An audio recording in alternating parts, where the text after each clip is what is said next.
Professor doctor साहब आइए आइए आइए प्लीज आइए।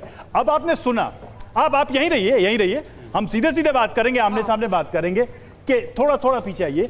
अब ये तो आपने सुना, आपने ध्यान से सुना कि क्या कहा जा रहा है। एक बात तो उन लोगों से तरफ से कही कि क्या क्या घटनाएं होंगी लोगों के जीवन में और संसार में भी। आप इसको कैसे देखते हैं, वाकई में ऐसा है क्या? देखिए, इन्होंने कहा हो सकती है, कभी भी इन्होंने कहा होगी। वो आप ब्लू कलर देख रहे हैं, क्यों है ये नहीं कह सकते ब्लू कलर ही क्यों है, क्योंकि मीथेन गैस है वहां पर। तो साइंस कहता है कि क्या होगा, सुन लेते। संभावनाओं की बात नहीं करता है साइंस। एग्जैक्टली ये मीथेन है या हमारा ये मंगल ग्रह बिल्कुल रेड आयरन ऑक्साइड है वहां पे। तो इस तरह से साइंस, जैसे आपने रवि जी कहा, महज एक संजोग है, बिल्कुल मैं आपकी बात से सहमत हूं, ये एक महज एक संजोग है। ये प्लेनेटरी हैंग आउट कह सकते हैं। उन्होंने अपना एक आज घूमने की दृष्टि से एक लाइन, इसमें एक तो ये एनिमेशन, प्लीज आप जाइए, आप वॉल पे समझा सकते हैं। आपका एनिमेशन सही नहीं है, ये स्ट्रेट लाइन में नहीं आ रहे हैं, ये सूरज के एक तरफ है। स्ट्रेट लाइन, उन्होंने कहा कि अलाइनमेंट हो। अलाइनमेंट का मतलब परेड भी नहीं है, क्योंकि ये मीडिया ने टर्म यूज करी है। परेड जो है, ये सारे प्लैनेट सूरज के एक तरफ आ रहे हैं और ऊपर नीचे होंगे, नहीं तो ये इक्लिप्स हो जाते हैं अगर हम इसको उस तरीके से देखें।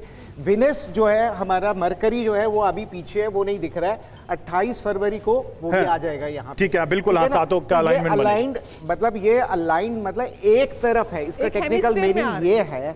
और ये नहीं कि ये एक स्ट्रेट लाइन में नहीं है ये लोग। तो दूसरी बात ये कि नहीं, इम्पैक्ट वाइज इसको कैसे देखें, क्योंकि इन्होंने, आपने सुना कि इम्पैक्ट वाइज वो क्या कह रहे हैं। इम्पैक्ट क्या हो सकता है, वही तो मैं पूछ रहा हूं। कोई पहली बार नहीं हो रहा है, क्योंकि ये 7 प्लेनेट का एक तरफ आ जाना ये थोड़ा और रेयर है।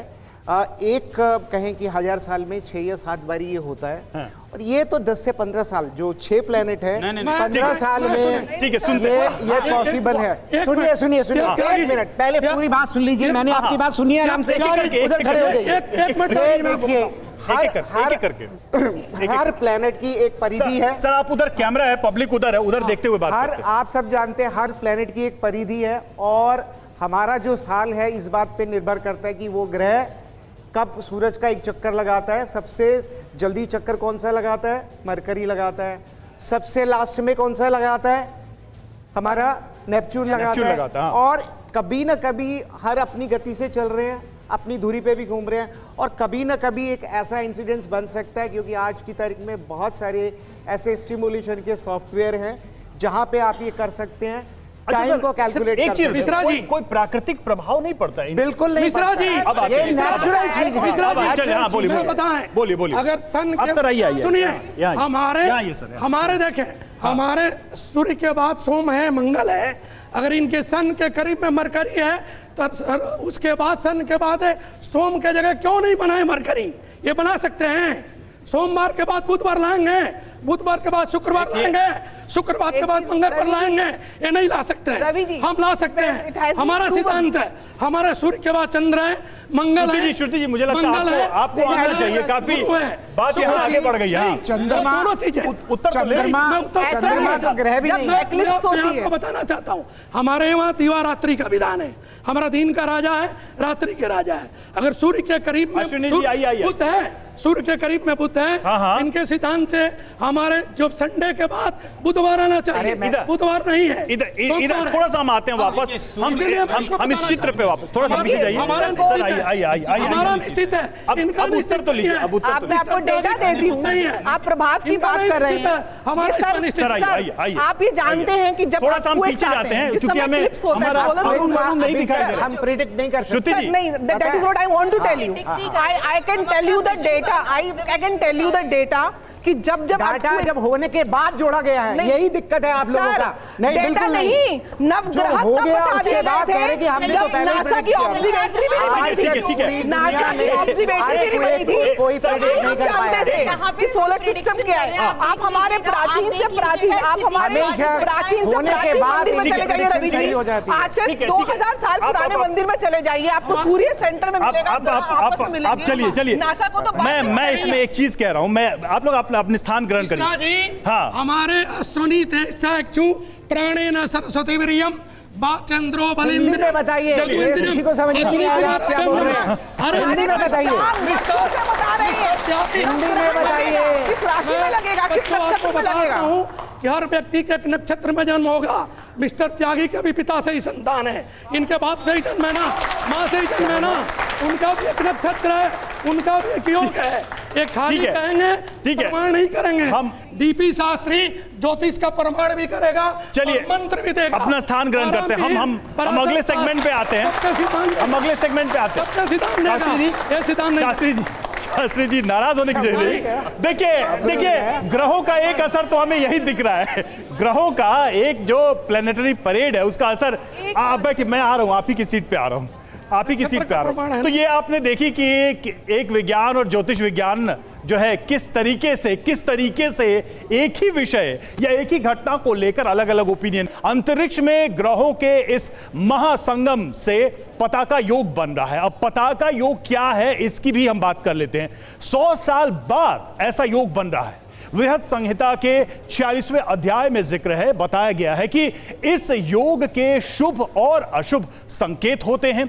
दक्षिण दिशा में ग्रह छोटे दिखे तो अशुभ माना जाता है और ग्रह चमकीले नजर आए तो इसके शुभ संकेत होते हैं। इसको हम समझने की कोशिश करते हैं। देखिए ज्योतिषाचार्यों के मुताबिक पताका योग 4 राशियों को फायदा देगा।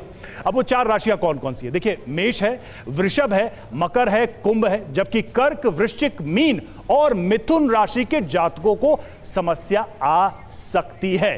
अब ये अलग अलग जातक और अलग अलग राशियां किसको फायदा किसको नुकसान, ये भी हम आगे आपको बताएंगे, समझने की कोशिश करेंगे। आपने देखा ही कि हमारे साथ ज्योतिषाचार्य हैं, अपने विषय के जानकार, और ऐसे में इस खगोलीय महासंगम से कुछ सवाल तो उभरते ही हैं। सवाल है कि पताका योग से अलग अलग राशियों के जातकों पर कैसा असर पड़ेगा, ये आगे आपको हम कार्यक्रम में बताएंगे। आप सब जो यहां पर देख रहे हैं कार्यक्रम, अपनी राशियां याद रखिएगा और हम सब के ऊपर क्या असर पड़ेगा, हो सकता है आप लोगों को भी इस बारे में पता चले आज। और पताका योग से देश और दुनिया पर, पूरे ब्रह्मांड संसार पर कैसा असर पड़ेगा, यह भी आगे आपको हम कार्यक्रम में बताएंगे। और ज्योतिषाचार्य जितने हमारे पास मौजूद हैं, हम उन्हीं से इस प्रश्न का उत्तर लेने की कोशिश करेंगे। आप श्रुति जी, सबसे पहले तो चूंकि आप रह गई थी, आप पिछड़ गई थी इस जो खगोलीय घटना को लेकर हम बहस कर रहे थे, अब पताका योग को लेकर आप क्या बताना चाहेंगी दर्शकों को? बहुत सारे लोग जानना चाहते हैं कि ये योग है क्या, इसका प्रभाव क्या है, अच्छा और बुरा दोनों।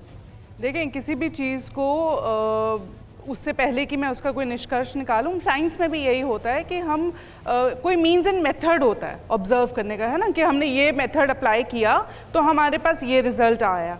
तो जहाँ तक योग की बात है, सिमिलरली ज्योतिष में कई प्रकार की पद्धतियाँ हैं, यानी कि देयर आर सेवरल मेथड जिससे हम ये डिड्यूस करते हैं कि अब क्या होने वाला है। अब चूंकि देयर आर डिफरेंट मेथड्स और ये इंट्यूशन का विषय भी है, और जिस पर असर पड़ता है वो अलग अलग है। जैसे आपने कह दिया कि जी इम्पैक्ट क्या पड़ेगा, अब ग्रह तो एक है लेकिन इम्पैक्ट के लिए वहां पे 100 करोड़ लोग हैं, 150 करोड़ लोग हैं, तो सबकी एज और सब पे इम्पैक्ट अलग होगा, जाहिर सी बात है। क्योंकि देखें, सूरज की रोशनी किसी पौधे को मुरझा भी देती है और कोई पौधा खिल भी जाता है, इसलिए इसके जो इम्पैक्ट है अलग अलग व्यक्ति पे अलग अलग तरीके से पड़ते हैं। और यही वजह है कि हम कहते हैं कि ऐसा होने की संभावना है। हम कभी ये नहीं कहेंगे कि नहीं यही होगा। क्यों? क्योंकि उसमें भी काफी सारी स्ट्रीम्स हो जाती है ना। अब जिस मेथड से मैं आ रही हूँ, जिस मेथड, तो यही तो विज्ञान की तरफ से, हमारे डॉक्टर्स और प्रोफेसर की तरफ से ये कहा गया कि हम बताते हैं एग्जैक्टली कि क्या होगा और क्यों हुआ, क्या हो सकता है। हमसे स्पेसिफिक पूछिए कि देखिए इस व्यक्ति विशेष पर क्या असर पड़ेगा, या भारत पे एग्जैक्टली क्या असर पड़ सकता है, वो भी किस मतलब डायमेंशन में, कि आपके फाइनेंसेस कैसे रहेंगे। क्योंकि ज्योतिष आपको आपके जीवन के बारे में बताता है ना, आपके फाइनेंसेस के बारे में बताएगा, हेल्थ के बारे में बताएगा। अब हमें कहिए कि इस व्यक्ति विशेष की हेल्थ कैसी रहेगी क्योंकि ग्रह ऐसे। ठीक है मैम, पॉइंट टेकन। ये बिंदु अपने आप में महत्वपूर्ण है, हम उसका उत्तर भी लेंगे। और सहगल साहब, आप कैसे इस योग को बताना चाहेंगे, डिस्क्राइब करना चाहेंगे, पताका योग? जी, पताका योग एक ऐसा योग होता है जिसमें एक तरफ कुछ प्लैनेट्स होते हैं और दूसरी तरफ अलग से प्लैनेट्स होते हैं। ठीक है। तो शनि और शुक्र के एक तरफ होने से और बृहस्पति और मंगल के एक तरफ होने से ये पताका योग बनता है। और जब ये योग बनता है तब एक ऐसी घटना बनती है कि सभी के ऊपर रिजल्ट्स आते हैं, किसी के ऊपर अच्छा आता है, किसी के ऊपर खराब आता है। ठीक है। ये बहुत जरूरी होता है कि वो रिजल्ट्स को हम पहचानें। और राशि के अनुसार अगर हर व्यक्ति अपने कुछ उपाय होते हैं उन्हें कर ले। नहीं, ये तो सबने बताया कुछ अच्छा कुछ बुरा, लेकिन किस पर क्या होगा ये हम समझना चाह रहे थे। जी, हर व्यक्ति कैसे देखे इसको, मैं कैसे देखूं? जी शुक्ला जी कुछ कहना चाहेंगे? मैं कैसे देखूं? देखिए ऐसा है, मेरा नाम रवि मिश्रा है, मैं कैसे देखूं इस योग को? जी रवि जी देखिए ऐसा है, जो ये आप दिखा रहे हैं ये गोचर का है। हाँ। और किसी एक व्यक्ति को देखना है, जैसे रवि जी को देखना है। बिल्कुल। रवि जी गोचर और अपनी परमानेंट कुंडली का जब अध्ययन किसी ज्योतिषी से करवाएंगे तो वो सारांश निकल के आएगा कि आपकी राशि, आपकी लगन, आपके वर्तमान महादशा, अंतरदशा, प्रत्यांतर दशा में इस क्षण इस टाइम पे ये घटना घटित होगी। तो इस तरह से आप बता पाएंगे। नहीं, लेकिन कोई क्या जेनरिक इंपैक्ट है? देखिए हर आदमी की कुंडली हो ये जरूरी नहीं है। जी जी, मैं मैं प्रकाश डालना चाहूंगी। जनरली ज्योतिष का एक सिद्धांत नहीं है। जिस प्रकार से साइंस में किसी सूत्र को निकालने के लिए डेरिवेशन होती है, इसी प्रकार ज्योतिष में भी परम्यूटेशन कॉम्बिनेशन देखी जाती है, प्लैनेट्स की एस्पेक्ट होता है, उनकी स्ट्रेंथ उनकी वीकनेस देखी जाती है। जिस प्रकार से एक चीज का गुण धर्म होता है, सूर्य का एक गुण धर्म है कि वो अग्नि तत्व प्लैनेट है, उसके पास प्रकाश की ऊर्जा है। ऐसे हर प्लैनेट के गुण धर्म के आधार नीति जी, मैं अगर मैं इसको सिंप्लीफाई करता हूं। आपका नाम रवि है, मान लीजिए आपका नाम रवि है, तो मैं आपके नाम से आपकी राशि तुला है, तो तुला राशि पे जिसके स्वामी शुक्र हैं, जो सूर्य के करीब हैं और वो इस प्रभाव में आ रहे हैं, तो क्या प्रभाव पड़ेगा उसको हम ऐसे डिकोड करते हैं। मैं एक सिंपल सवाल कर रहा हूं, शुक्ला जी आप इसका उत्तर दीजिए।